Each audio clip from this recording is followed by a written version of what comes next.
Bonjour les CM1, nous sommes le mardi 11 mai, donc on va travailler aujourd'hui ensemble. J'espère que vous allez très bien. On va commencer par calcul, donc je vous laisse écrire la date, écrire calcul, faire les traits rouges à la règle, et on attaque sur le calcul. D'accord? Donc ce que je vais faire, c'est que je vais vous l'écrire ici. Quand je multiplie par 10, je décale la virgule d'un rang vers la droite. Donc vous avez deviné, si quand je multiplie par 100, je décale la virgule de 2 rangs vers la droite. D'accord? Quand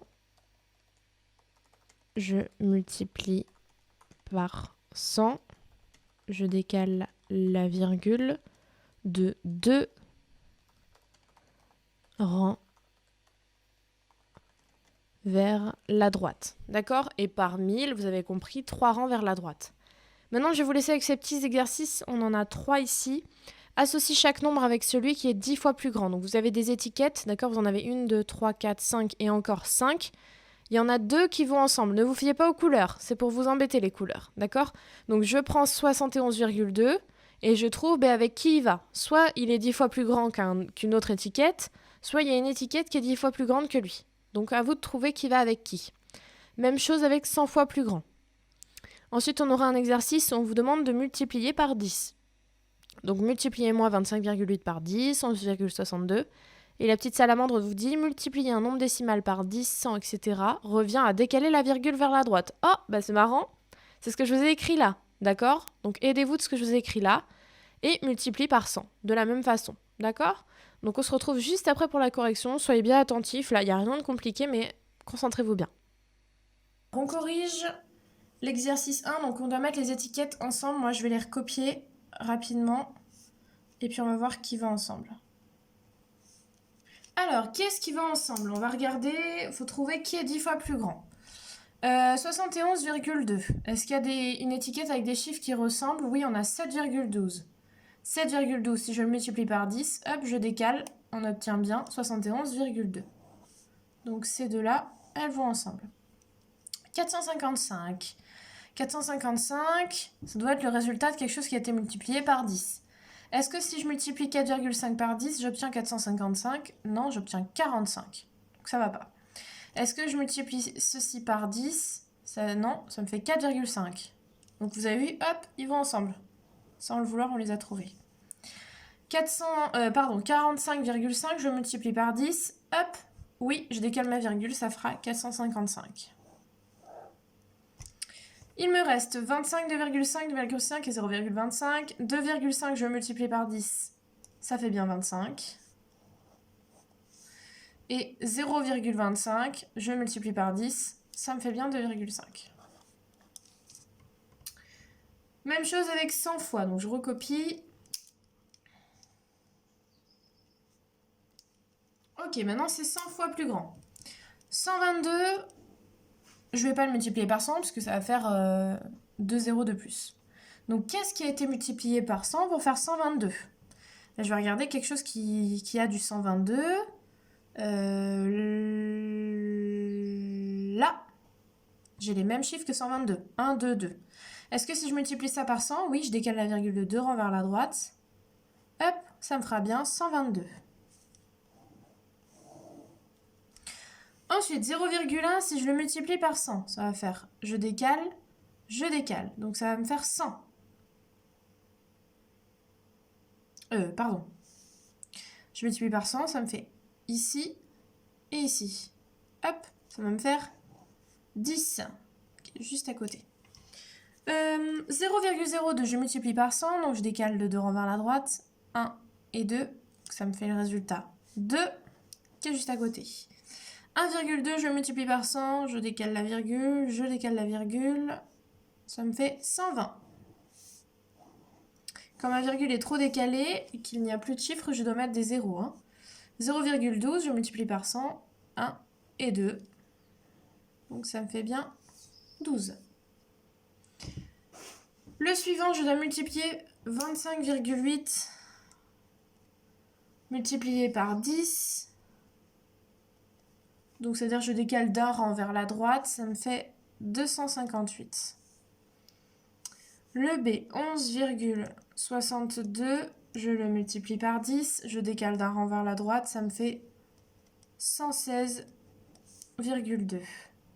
Ensuite, 30,7, je le multiplie par 10, je décale d'un rang vers la droite, 307. 9,2, je le multiplie par 10, un rang vers la droite, 92. Vous avez vu, c'est toujours pareil. Je continue, 77,6, un rang vers la droite, puisque je multiplie par 10, 776. 10,3, même chose, 103. 237,75. Je décale d'un rang vers la droite, ça me fait 2377, virgule 5. Et 1,5, je décale d'un rang vers la droite, ça me fait 15. Ou 15,0, hein, mais c'est la même chose. Ensuite, je vais me multiplier par 100. 6,72, si je le multiplie par 100, je décale de 2 rangs vers la droite, ça me fait 672. 6,79, ça me fait 679. 45,3, je décale de 2 rangs vers la droite, donc 1 et 2. 4530. 34,89. Je décale de 2 rangs vers la droite, ça me fait 3489. 13,02. Ça me fait 1302. Je décale toujours de 2 rangs vers la droite, c'est toujours la même chose. 1,45. Ça me fait 145. 0,67. Ça me fait 67. 4,78. Toujours pareil, 478. 3,08. 308. Et 0,68. Ça fait 68, d'accord? 1 et 2. Donc ma virgule se retrouve ici. 68,0 ou 68.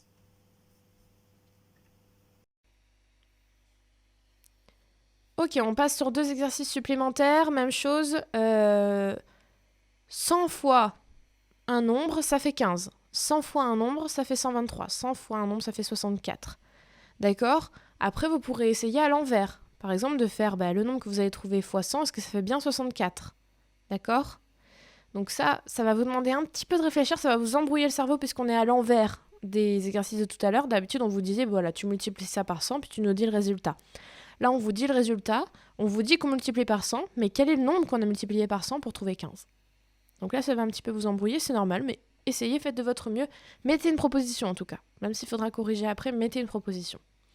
Et on termine sur un problème. Vous avez des petits objets là, avec des prix, et on vous dit combien coûte 10 règles, 10 livres, 100 feuilles, 100 crayons et 10 tablettes. D'accord? Donc là, c'est le prix pour 1. Et combien ça coûte si j'en prends 10, 100, etc. Donc lisez bien et faites une belle réponse. Et on se retrouve après pour la correction. Donc, on doit trouver 100 fois quoi? Ça fait 15. Donc, j'ai multiplié quelque chose par 100 pour faire 15. Ça veut dire qu'en multipliant par 100, je vais décaler la virgule de ce nombre-là vers la droite. Donc, si je fais l'inverse, ça veut dire que je la décale vers la gauche. Donc, si je la décale vers la gauche, 1, 2, hop, ça me fait 0,15. Je vérifie, si je multiplie par 100, 2 rangs vers la droite, hop, hop, ça me fait 15. Ok? 100 fois quelque chose, ça fait 123. Même chose, je vais faire l'inverse. Au lieu d'aller vers la droite, je vais aller vers la gauche. 1 et 2. Ça me fait 1,23. Si je le multiplie par 100, 2 rangs vers la droite, ça fait bien 123. 100 fois quelque chose égale 64. Je vais décaler de 2 rangs à l'inverse, vers la gauche, au lieu d'aller vers la droite, ça va me faire 0,64. Et si je redécale à droite, ça fait bien 64. 10 fois attention, c'est plus 100 fois, c'est 10 fois quelque chose égale 1,2. Donc je vais, au lieu de décaler vers la droite, je vais décaler vers la gauche. D'accord? Ça me fait 0,12. Si je redécale d'un rang, ça fait bien 1,2. 10 fois quelque chose égale 26,5. Je vais aller à l'inverse. 2,65. Si je le multiplie par 10, j'ai bien 26,5. Et le dernier, 100 fois quelque chose égale 55,73. Je vais aller à l'inverse. 0,5573. Si je multiplie par 100, up et up, j'obtiens bien 55,73. Celui-là, il n'était pas facile. Combien coûte 10 règles? Je sais qu'une règle, c'est 2,15 €. Si je multiplie par 10, ça va me faire un rang vers la droite, 21,5 € ou 0,50, c'est la même chose. Ok? C'est 10 fois plus cher. Combien coûte 10 livres?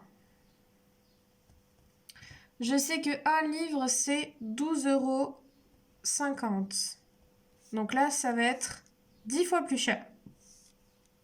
Donc, je décale d'un rang vers la droite. 125 €. Je ne suis pas obligée de mettre 0,0. Moi, je vous le mets pour que vous compreniez bien. Combien coûte 100 feuilles? Je sais qu'une feuille, c'est 0,05 €. Donc, c'est 5 centimes. Hein, c'est 5 centièmes, donc 5 centimes. Je vais multiplier par 100. Donc, je vais décaler de 2 rangs vers la droite. 1, 2. Et ça me fait 5 €. C'est 100 fois plus cher. Combien valent 100 crayons? Je sais qu'un crayon, c'est 0,12 €. Je vais en acheter 100, donc je vais décaler de 2 rangs vers la droite. 12 €. Et combien valent 10 tablettes? Une tablette, c'est 105,75 €.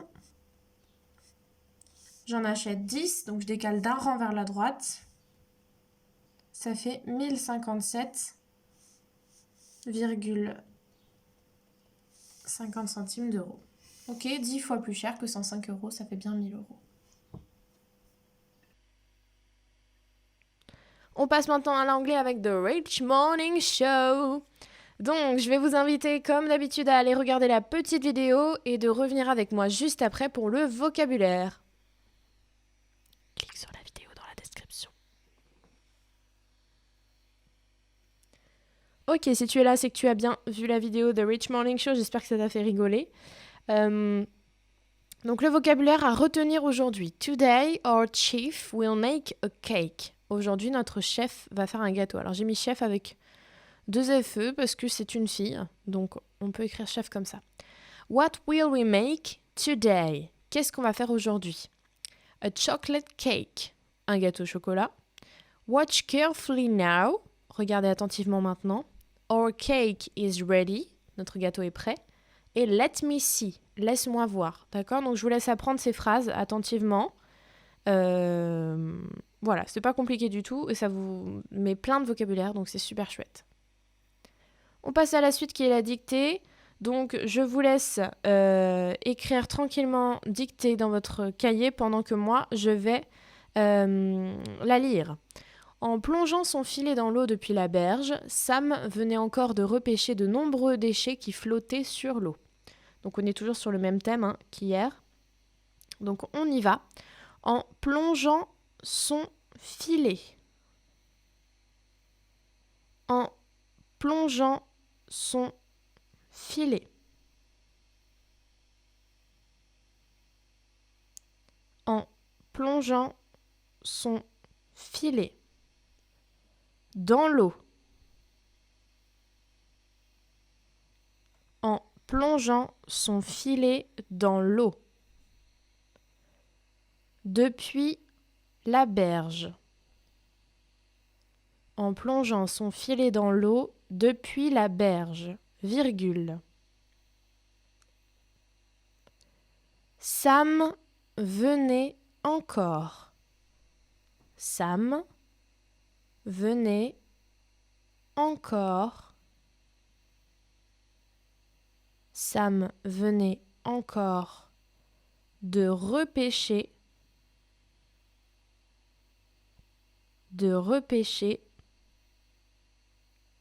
de nombreux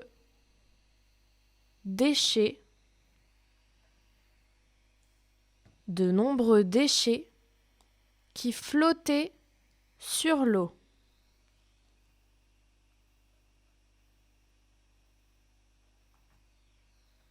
Sam venait encore de repêcher de nombreux déchets qui flottaient sur l'eau. Point. Final. Vous avez vu, c'était très simple, une seule phrase. Je la relis. En plongeant son filet dans l'eau depuis la berge, virgule, Sam venait encore de repêcher de nombreux déchets qui flottaient sur l'eau. Point final. Donc regardez bien, si vous n'avez pas oublié des lettres pour faire quelques sons, je vous dis pas plus. Regardez bien, cherchez sujet-verbe toujours. Regardez si vous avez bien accordé le sujet avec le verbe. Regardez s'il y a des verbes à l'infinitif. Regardez s'il y a des singuliers et des pluriels. Et on se retrouve... Hop, je vous l'affiche. Donc, Sam venait. D'accord, Sam ne venait pas. On est à l'imparfait. Qui est-ce qui venait? C'est Sam, donc a été. Qui flottait, qui ne flottait pas. D'accord, donc le verbe flotter. A-I-E-N-T, puisque qui est le sujet, c'est de nombreux déchets. Qui est-ce qui flottait? Ce sont de nombreux déchets, donc A-I-E-N-T. Voilà pour la dictée. Calcul posé, maintenant j'explique plus, vous connaissez très bien. Donc vous posez ces deux petits calculs, faites attention à être très précis, à être très propre. Et vous allez y arriver, j'en suis sûre. On se retrouve juste après pour la correction. On corrige en premier la multiplication, donc on va la poser un chiffre par carreau. On est bien attentif à poser correctement. Fois 34. Alors, est-ce que j'ai ma règle? Oui.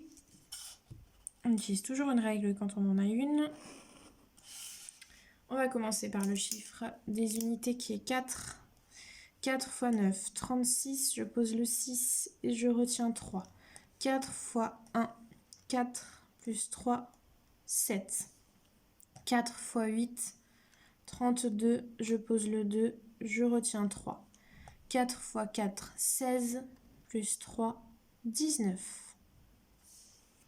Je passe maintenant au chiffre des dizaines, donc je mets un 0 dans les unités et je commence. 3 fois 9, 27, je pose le 7, je retiens 2. 3 fois 1, 3 plus 2, 5. 3 fois 8, 24, je pose le 4 et je retiens 2. 3 fois 4, 12, plus 2, 14. Je trace mon trait et j'additionne le tout. 6 plus 0, 6. 7 plus 7, 14. Et je retiens 1. 5 plus 2 plus 1, 8. 9 plus 4, 13. Et je retiens 1. 4 plus 1 plus 1, 6. Et 1 plus rien, 1. Le résultat est donc 163 846.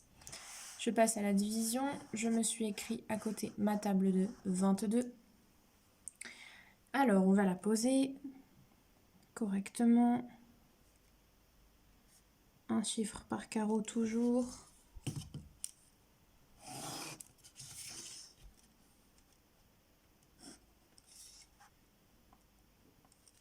J'ai ma table de 22 à côté. On y va. Alors, est-ce qu'on va commencer par 1? Bah non, parce que la table de 22 commence par 22. 18, c'est trop petit, donc je vais commencer par 189. Dans la table de 22, qu'est-ce qui s'approche le plus de 189 sans le dépasser? 176, donc 22 fois 8, et j'enlève donc 176. 9 moins 6, 3, 8 moins 7, 1, 1 moins 1, 0. Je vais descendre le 1. J'ai maintenant 131. Qu'est-ce qui dans la table de 22 se rapproche le plus de 131 sans le dépasser? Fois 5. qui me permet d'enlever 110.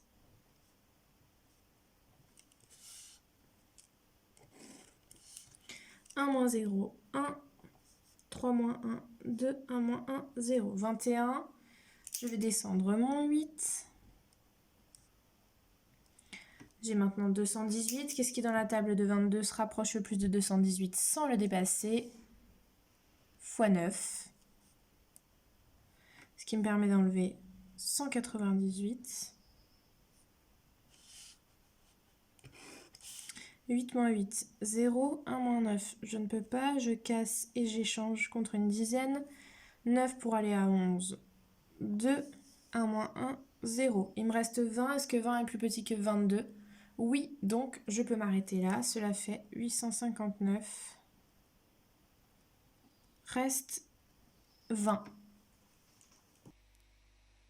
Donc dans la dictée, on avait du futur et ça vous a embêté certains. Donc je vous remets une leçon sur le futur. On avait déjà vu, hein, rappelez-vous, c'est comme les Lego. C'est l'infinitif sur lequel je viens coller la terminaison. Donc je prends le radical, je colle la terminaison et j'ai mon verbe au futur.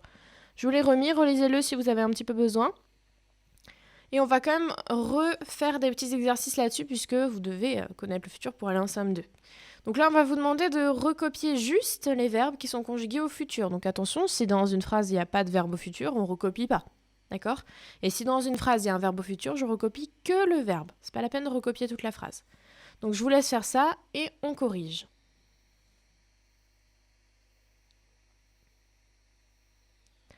Donc on corrige tout de suite. Moi, ce que je vais faire, c'est que je ne vais pas recopier, mais je vais souligner. D'accord? Puisque ce sera plus simple pour moi. J'ai un nouveau VTT. Est-ce qu'on est au futur? Est-ce que demain, j'ai un nouveau VTT? Non, demain, j'aurai un nouveau VTT. D'accord? Aujourd'hui, j'ai un nouveau VTT. Donc, on n'est pas au futur.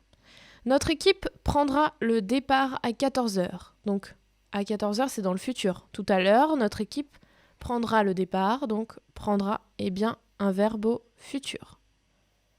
Un petit peu épaissir ce trait. Voilà. Ensuite, nous retrouverons la maison avec plaisir. Donc, est-ce que c'est aujourd'hui ou est-ce que c'est un peu plus tard? Mais un peu plus tard, tout à l'heure, par exemple, nous retrouverons la maison avec plaisir. Donc, vous avez vu qu'on a retrouvé et la terminaison ONS. Ils ont soif. Est-ce que demain, ils ont soif? Non, demain, ils auront soif. Aujourd'hui, ils ont soif. Donc, on n'est pas au futur. Ils fonçaient vers la ligne d'arrivée. Aujourd'hui, ils fonçaient? Non, hier il fonçait, d'accord? C'est pas demain il fonçait vers la ligne. Demain il foncera vers la ligne. Mais hier il fonçait vers la ligne. Je reviendrai bientôt. Demain, je reviendrai bientôt. D'accord? Ou dans le futur, je reviendrai bientôt. Après cette opération, tu ne seras plus malade. Donc après cette opération, c'est dans le futur. C'est quand l'opération sera passée. D'accord? On peut dire demain, après cette opération, tu ne seras plus malade. Vous partirez avec moi. Demain, vous partirez avec moi. Dès qu'on peut dire demain, de toute façon, c'est du futur. Hein. Et vous avez vu, pareil, on a l'infinitif partir avec EZ. Elle trouvera ce qu'elle cherche. Demain, elle trouvera ce qu'elle cherche. D'accord? Exercice suivant, réécris ces phrases en mettant les verbes à la première puis à la troisième personne du pluriel du futur. Alors là, c'est une grosse consigne. Réécris ces verbes en mettant les verbes à la... réécris ces phrases en mettant les verbes à la première personne du pluriel. Première personne du pluriel, c'est, je vous écoute, nous. Et troisième personne du pluriel, c'est il ou elle avec un S. Donc on va mettre il, on va pas s'embêter. Et tout ça au futur. Donc cette phrase-là, je ferai les comptes à la fin du mois. Il faut la réécrire avec nous. Il faut la réécrire avec il. D'accord? Donc ce que je vais vous inviter à faire, c'est de ne recopier que le verbe. Je suis sympa. Vous n'allez pas recopier 3 fois la phrase en entier. Vous n'allez recopier que le verbe. Donc je ferai les comptes. Nous, et il, Ok? Donc je vous laisse faire ça et on passe à la correction juste après.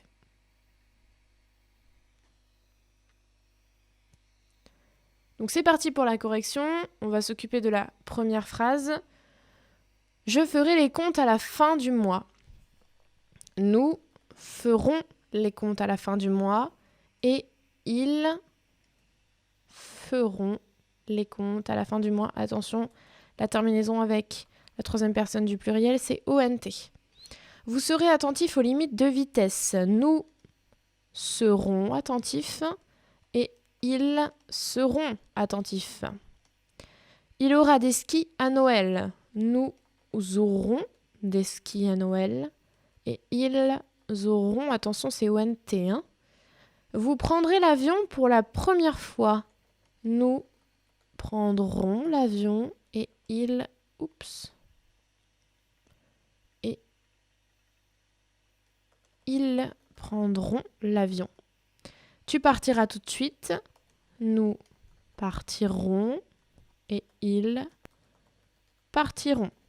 Vous avez vu, toujours ONS, ONT avec il avec un S. Maintenant, vous allez écrire... Maintenant, ça va être à vous de conjuguer les verbes. Donc pareil, vous n'allez pas réécrire les phrases en entier. Vous n'allez écrire que le verbe conjugué. Pour A, B, C, D, E, écris les verbes entre parenthèses au futur, à la deuxième puis à la troisième personne du singulier. D'accord? Donc la deuxième personne du singulier, je t'écoute, c'est tu. Et la troisième personne du singulier, c'est il ou elle sans S. Donc à chaque fois, comme dans l'exercice précédent, tu vas écrire ça avec tu et il, juste le verbe, d'accord? Donc je te laisse mettre pause et on passe à la correction.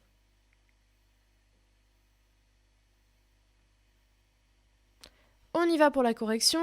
On a chaque phrase qu'on doit conjuguer avec tu et il. Donc, aller en vacances dans un petit village de montagne. Donc on peut s'aider en disant demain. Demain, tu iras en vacances dans un petit village de montagne et il ira. La phrase B. Pouvoir jouer un rôle dans la pièce. Tu pourras et il pourra jouer un rôle dans la pièce. La C. Voir des parapentes décoller. Tu verras, et pas tu voiras, hein, et il verra des parapentes décoller. D. Venir m'aider à résoudre ces problèmes. Tu, pas tu veniras, attention, tu viendras et il viendra. Vouloir un cartable neuf. Tu, pas vouloiras, mais tu voudras un cartable neuf et il voudra un cartable neuf. D'accord? Ça, c'est des choses, vous le dites dans la vie de tous les jours. C'est des mots, vous faites des phrases au futur dans votre vie de tous les jours. Donc normalement, votre cerveau, il connaît ça. D'accord? Il connaît ces mots. On passe à un petit problème. Au cours de la première semaine du Tour de France, les coureurs ont effectué 6 étapes successives. Donc des étapes, c'est une partie de course. D'accord? Chaque jour, ils font une étape, c'est-à-dire ils font une course. Donc là, ils en ont fait 6 successives, ça veut dire à la suite. Donc une de 30 km, une de 205 km, 173 km, 294 km, 188 km et 265 km. Quelle distance ont-ils parcouru? Donc quand ils ont fait les 6 étapes, en tout, ils ont parcouru combien de kilomètres? À vous de me dire ça. Je vous laisse faire et on se retrouve juste après pour la correction. Donc, il y a 6 étapes. Une étape de 30 km, une étape de 205 km, 173 km, 294 km, 188 et 265. Combien ils ont parcouru en tout? Donc il va me suffire d'additionner. Donc 205 plus 173 plus 294 plus 188 plus 265. Vous avez vu, j'ai fait exprès de ne pas poser le 30, puisque comme ça, c'est plus facile visuellement de se rendre compte de là où je dois placer le 30. Si je veux, je mets un 0 ici. Et on calcule. 5 plus 3, 8. On peut tout faire avec les doigts si on veut. Hein. 8 plus 4, 9, 10, 11, 12, plus 8, 20, plus 5, 25. Je retiens 2.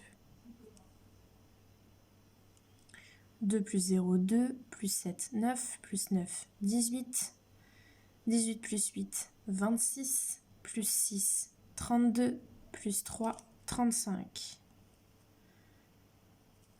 3 plus 2, 5, plus 1, 6, plus 2, 8, plus 1, 9, plus 2, 11. Donc, on n'oublie pas de faire une phrase réponse. Ils ont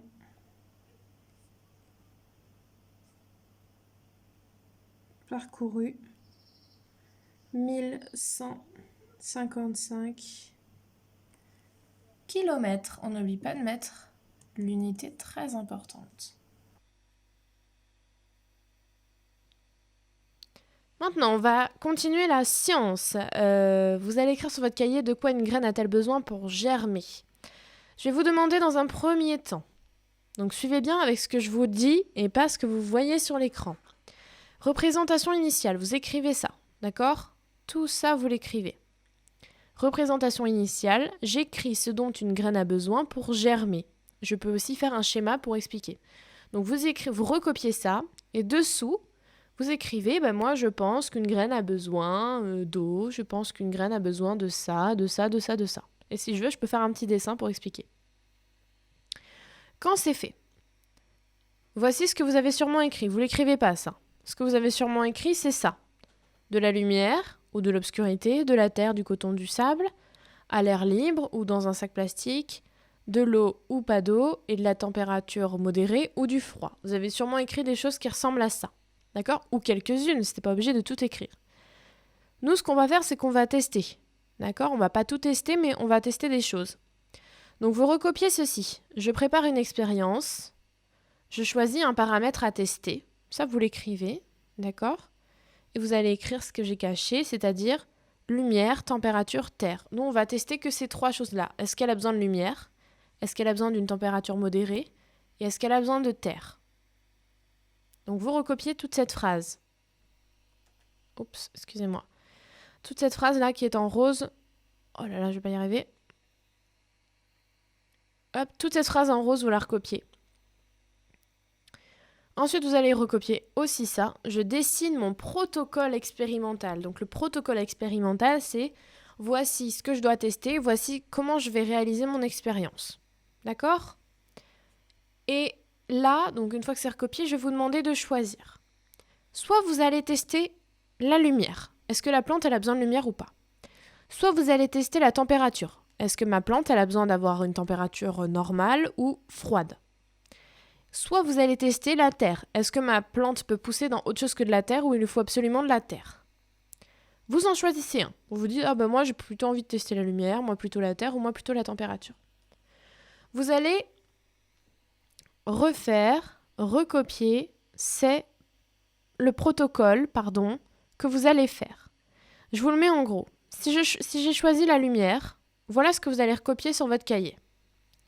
Je choisis de tester le paramètre de la lumière et il y a un pot témoin et un pot test. Le pot témoin, on va tous faire le même. Ceux qui vont tester la lumière, la terre, l'eau, on va tous faire le même témoin. Ça veut dire on va tous en faire un où on va toucher à rien. Donc dans ce pot témoin, on va mettre du coton, des graines à l'intérieur du coton, un peu d'eau et on va le mettre à la lumière. D'accord ? On va le poser chez nous, à un endroit où il y a de la lumière. Et ensuite, on va tester. Nous, on teste la lumière, nous. Donc, on va faire la même chose, du coton, des graines, un petit peu d'eau. Et par contre, nous, on va les mettre à un endroit où il n'y a pas de lumière.